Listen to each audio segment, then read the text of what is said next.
¿Cuánto le costó a Javier Milei darse cuenta que Manuel Adorni era un peso totalmente insostenible? Se le había hecho tan insostenible que en el Senado ya finalmente parecía como que lo mejor era sacarlo de circulación. Para fundamentar ese paso al costado, Patricia Bullrich tuvo uno de los peores calificativos para quien era el jefe de gabinete, que parecía encontrar en cada mentira o en una nueva excusa o especulación algún tipo de explicación para algo que efectivamente era insostenible. Bueno, Norman Berra ha escrito algunos artículos en sus columnas de opinión en varios medios cordobeses y nos pareció interesante tenerlo aquí como analista político y como consultor acerca de qué está bien y qué está mal en esto de defender a ultranza a un fusible que parecía que era algo más que un fusible. ¿Cómo te va, Norman? Bienvenido, buenas noches. Muchas gracias a vos por la invitación. Bueno, Norman, ¿era finalmente Manuel Adorni algo más que un fusible dentro del gobierno de Milei? Bueno, como vos dijiste, se había transformado efectivamente en un lastre y además con el agravante de que vos viste que hay un patrón como en la opinión pública argentina donde hay una cierta tolerancia a la corrupción o a la falta de transparencia cuando los datos de la microeconomía del metro cuadrado acompañan. Lo vimos claramente en la década del 90 con Menem, ¿no? Ahora, cuando vos tenés un malestar socioeconómico acentuado y un caso de corrupción presunta, es un cóctel muy complicado de gestionar, ¿no? Bueno, entonces con esto se dio cuenta finalmente Javier Milei. ¿No es Patricia Bullrich la que lo convence o no? Da la impresión de que hay un tiro del final ahí, ¿no? Efectivamente. Bueno, pero en medio de todo esto, sale de carrera Manuel Adorni. ¿Por qué lo sostuvo tanto Javier Milei? Esta persistente insistencia en decir que es una persona inocente, pero además que, más allá de que pudiera llegar a tener alguna complicación con la justicia, él lo sostenía en el lugar. ¿Por qué era tan importante Adorni? Bueno, era evidentemente alguien del riñón, mileísta, carinista. No nos olvidemos que hace poco más de un año gana Adorni la elección en Ciudad Autónoma de Buenos Aires. La campaña decía Adorni es Milei. Claro. Claramente ahí lo sentían como propio.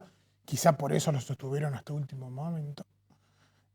Evidentemente no lo querían entregar. Habrán leído que entregarlo era una señal de debilidad, pero cuando vos ya tenés una relación política que te genera la figura, claramente el mal menor es desprenderse del funcionario, ¿no? Bueno, entonces, a partir de esto, recién ahí parece que Javier Milei empieza a leer el manual del político, ese que nunca ha utilizado.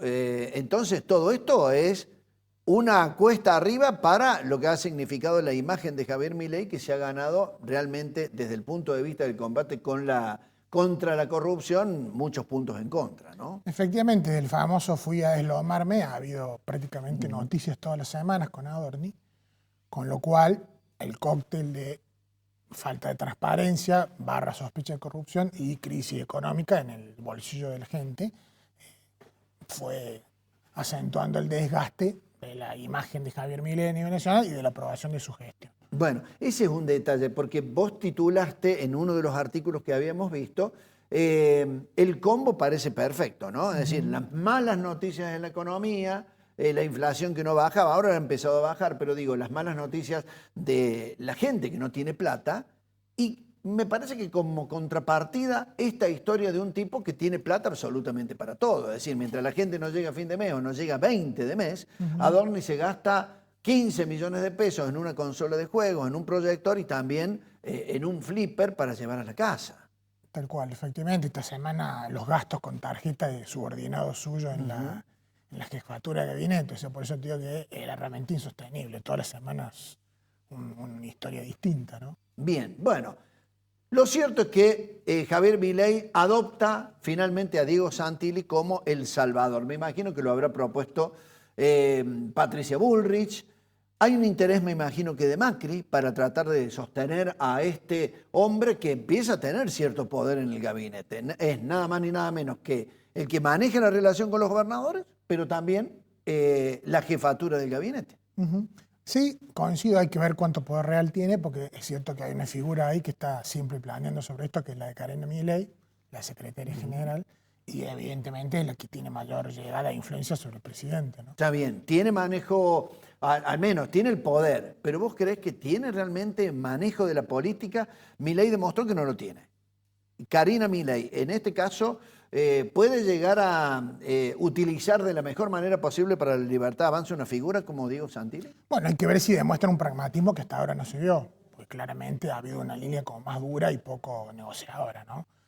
Santilli tiene ese perfil, de nuevo hay que ver si tiene la autonomía suficiente para poder llevarlo o va a estar monitoreado todo el tiempo. No nos olvidemos que Santilli estaba monitoreado antes por Adorni, fíjate vos la paradoja, y ahora viene a ocupar el lugar de Adorni, ¿no?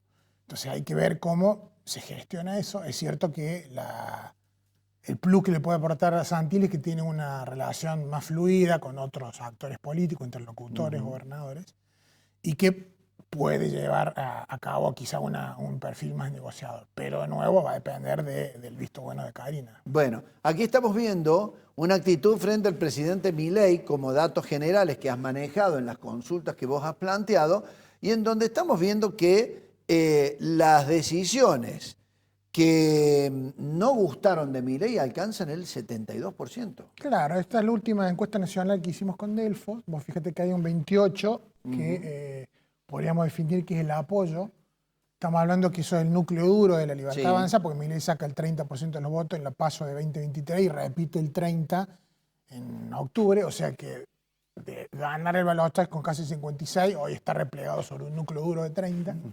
No quiere decir eso que perdería la elección hoy, después podemos hacer una lectura de eso, pero tener un 70% de gente enojada. Ahí tener un 49% que nunca estuvo expectativa, ese claramente el voto de Massa, Sí, 45 sacó Massa, 49 te da la encuesta, estamos hablando de lo mismo con apenas porcentaje, y tener un 20% de gente defraudada, desilusionada. Si vos decís, bueno, 28 más 23 te está dando casi el 50 que saca, Claro. ¿no? O sea que ahí decís, bueno, tiene un núcleo importante que no es que ya se alejó definitivamente de Milei, pero está esperando algún tipo de mejora en su vida cotidiana y enojada además por el tema El tema Adorni de la falta de puntualmente, ¿no? transparencia. Vos fíjate que cuando estalla la crisis de Adorni, febrero de 2026, a partir de ahí la negatividad se va al 66% y ya nunca vuelve por debajo del 60%, incluso en junio rompe el umbral del 70%, mientras que el apoyo que venía del 44% cuando había empezado el año, si vos pensás que Milei saca el 40-41% de la elección de octubre, lo tenés ahí, fíjate, 44, 40, y en febrero perfora el umbral del 40 para quedarse con el 30. Bien, ¿qué va a necesitar Milei para dar vuelta a esta tendencia, ¿no? Es decir, es como que el único capital político que le ha quedado es el núcleo duro, que lo votó a él, o un poquitito menos. ¿Qué necesita para revertir esto? ¿Buenas noticias en lo económico? Buenas noticias en lo económico, pero no en la macro, que en algún punto las tiene, vos lo dijiste, aparentemente el sendero de desinflación se retomó. Es cierto que con un dato sospechado, la encuesta también dice que la gente no le termina de creer dato de inflación oficial, pero bueno, le demos la derecha con esa.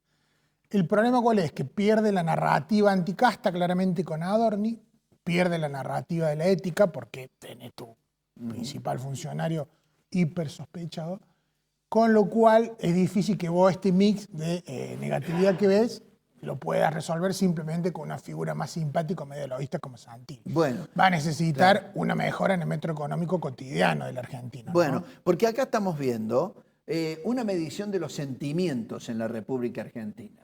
Es llamativo ver que uno de los sentimientos que más profundamente se sienten es esto de la preocupación y el enojo. Ahí está la bronca con el tema de la coyuntura, ¿no? Cuando vos veías, te salías de la encuesta para ver los sentimientos en redes sociales que la gente expresaba de manera espontánea, claramente Adorni expresaba ira y bronca, ¿no? Eso podría ayudarlo al gobierno. Ahora sale el elemento de malestar más revulsivo, pero insisto, si la economía sigue sin darle una ayuda concreta a la gente, ya no en la desinflación, que podría ser un evento, sino en una mejora del poder de consumo. Todos hemos visto los datos de morosidad de la familia, Sí. lo que bien planteaste vos, la mayoría se le acaba los ingresos al 20 de cada mes, Al le 20 queda de mucho cada mes. mes al final del sueldo. Si eso se mantiene, probablemente sigamos viendo un malestar, puede remitir un poco con la salida de Adorni y descomprimir, pero por sí solo no va a resolver este panorama de crisis, ¿no? Bueno, he visto algunos títulos, puntualmente el diario Infobae, que a veces cita buenas noticias y dicen, ya Javier Milei y Karina Milei se sienten que están renovando su gobierno con la reelección. Y acá estamos viendo esta negatividad que se mantiene en los mismos valores que el mes anterior, ¿no? Sí, nosotros no podemos pronosticar qué es lo que va a pasar de acá a un año, porque en Argentina los pronósticos a los 30 días no te duran. Sí te puedo decir que hoy, si el gobierno tuviera que enfrentar una elección, no la ganaría en primera vuelta. Hoy. Necesitaría ir a un balotaje, y eso que el peronismo y el kirchnerismo están haciendo casi todo para que Milei gane, ¿no? Sí, sí, sí. Y sin embargo, así hoy necesitaría de una segunda vuelta, ¿no? Eso es claro, porque no aparece en la oposición una figura que pueda, en todo caso, aprovechar todo lo que a Milei le está faltando o que está haciendo mal, ¿no? Efectivamente, la oposición no termina de capitalizar la crisis del oficialismo porque está envuelta en una interna feroz también. Bien, este es el principal escenario que en todo caso le termina dando cierta ventaja a Javier Milei para el año que viene. Le termina dando una ventaja relativa en el sentido de que vos sos el gobierno. Siempre el gobierno tiene alguna resorte extra. Ahora está planteando el proyecto de bajar la PASO. Eso podría ayudarlo también el gobierno. Ahora bien, toda la ingeniería electoral que vos hagas te puede ayudar, pero la principal ayuda está en el bolsillo de la gente. Por muy maquiavélico que vos seas y brillante a la hora de rosquear y de armar toda una arquitectura electoral, si la gente llega a la PASO, si no pudiera el gobierno derogarla, o a la primera vuelta el año que viene, con un bolsillo lastimado y no sintiendo el beneficio de esa inflación, va a haber una ventana de oportunidad para una oposición. Esa es la principal razón por la cual se está jugando una apuesta muy fuerte el gobierno nacional de eliminar precisamente con esta reforma política que quiere realizar las elecciones primarias, abiertas, simultáneas y obligatorias que vienen de la época del kirchnerismo y que el gobierno bajo todo aspecto, solamente por una cuestión, dicen, económica o de presupuesto quieren eliminar, pero que evidentemente hay algún interés político, ¿no? Claramente ahí se está hablando de que el gobierno le va a ofrecer a los gobernadores instalar de nuevo las colectoras. Eso sería realmente lamentable en términos institucionales. Me parece que hay que cuidar, digamos, las formas, ¿no? Más allá del tema de no cambiar las reglas de juego sobre la marcha, tampoco retroceder institucionalmente, porque yo me decía, una ley de lema es peor que una PASO, claramente, sí. y una colectora que también. Entonces yo diría, ahí hay que ser prudente. Me parece que ahí los poderes legislativos y ejecutivos de la provincia tienen que estar también a la altura de la circunstancia política, ¿no? Bien, Norman, situación en la provincia de Córdoba.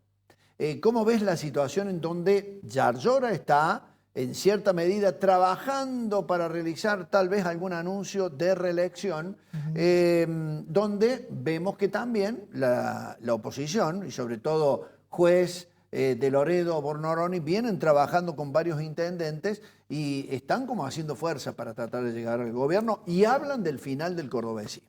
Bueno, claramente tratan de instalar ese clima, tiene cierta lógica porque es un ciclo que va a cumplir 28 años. Al mismo tiempo, el gobernador puede aspirar legítimamente a la reelección. Hoy las encuestas lo acompañan relativamente, no le dan muy diferente del caudal de votos que sacó.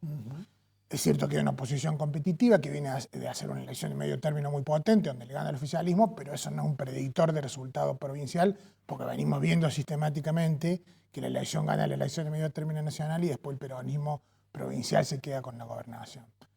Falta mucho para la elección y de nuevo entra esto, ¿no? Che, ahora esta idea que está planeando o está circulando de que el gobierno le interesa ganar la elección nacional, pero no tanto quedarse con la provincia, y que alentaría en ese caso una lista libertaria pura, con lo cual Juez y de Loredo no tendrían incentivo para quedarse dentro de ese armado y se presentarían por fuera. Ese tipo de arquitectura obviamente beneficia al oficialismo provincial porque te divide el voto opositor. Todo por verse y, como bien decís, tal vez en la economía radique buena parte de la respuesta para lo que vaya a pasar electoralmente el año que viene, ¿no? Efectivamente, es lo que generalmente sucede.